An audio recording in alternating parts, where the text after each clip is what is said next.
और आपको बता दें, गर्मी की छुट्टियों में अचानक से हवाई किराया ना बढ़े, इसके लिए रेगुलेटर डीजीसीए ने एयरलाइन से पिछले 2 साल का हवाई किराए का डाटा मांगा है। डीजीसीए ये देखेगा कि इन मौकों पर एयरलाइंस कहीं अपने अधिकतर टिकट जानबूझकर महंगी दरों पर तो नहीं बेचती। तो क्या है योजना और क्या है गर्मी की छुट्टी के हवाई किरायों की मौजूदा स्थिति, जानते हैं संवाददाता रोहन सिंह से। तो रोहन, बताएं क्या तैयारी है डीजीसीए की, जिससे इस बात पर नजर रखी जाएगी कि गर्मी की छुट्टियों में हवाई किराया लिमिट से ज्यादा ना बढ़े।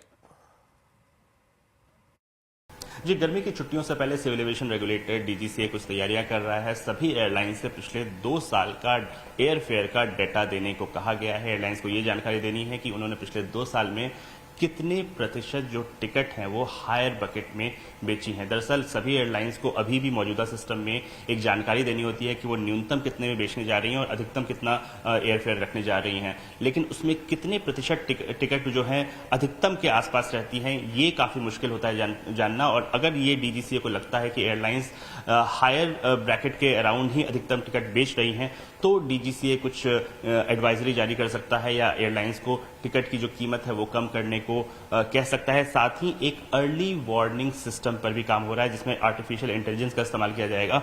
और अगर महाकुंभ में जिस तरह से हमने देखने को मिला था कि अचानक से एयरफेयर बहुत बढ़ गए थे, वैसा कोई मामला सामने आता है तो ये सिस्टम इस अचानक से हुई स्पाइक को डिटेक्ट कर लेगा। या फिलहाल ये पूरा जो प्रोसेस है वो बन रहा है। साथ ही जो डीजीसीए का टैरिफ मॉनिटरिंग सिस्टम है उसको भी अपडेट किया जाएगा, उसको भी रिवैम्प किया जाएगा। ये कुछ कोशिशें अगले कुछ दिनों में हो सकती हैं ताकि गर्मी की छुट्टियों में बहुत ज़्यादा किराए ना बढ़ें। फिलहाल जो हमने देखा कि किराए कितने हैं जो इंपॉर्टेंट डेस्टिनेशंस में है, फिलहाल कंट्रोल में ज़रूर है, लेकिन कुछ ऐसे डेस्टिनेशंस हैं जहाँ पे किराए बढ़ने अभी से शुरू हो चुके हैं। दिल्ली से गोवा की बात करें तो लगभग 6,000 रुपये का किराया है। दिल्ली से श्रीनगर लगभग 10,000 का। अगर आप 1 जून को वन वे का किराया करते हैं तो दिल्ली से कोच्चि लगभग 8,000 रुपये का इस वक्त किराया आपको मिल रहा है। मुंबई से श्रीनगर 14,000 का किराया है, थोड़ा काफ़ी बढ़ने जा रहा है। और साथ ही मुंबई से कोच्चि लगभग 6,000 रुपये का किराया है। तो कुछ सेक्टर्स में हमें देखने को मिल रहा है कि किराए बढ़ने शुरू हो गए हैं, लेकिन ये और ज़्यादा ना बढ़े इसके लिए इस सिस्टम पर काम हो रहा है। शुक्रिया रोहन इस पूरी जानकारी के लिए। आपको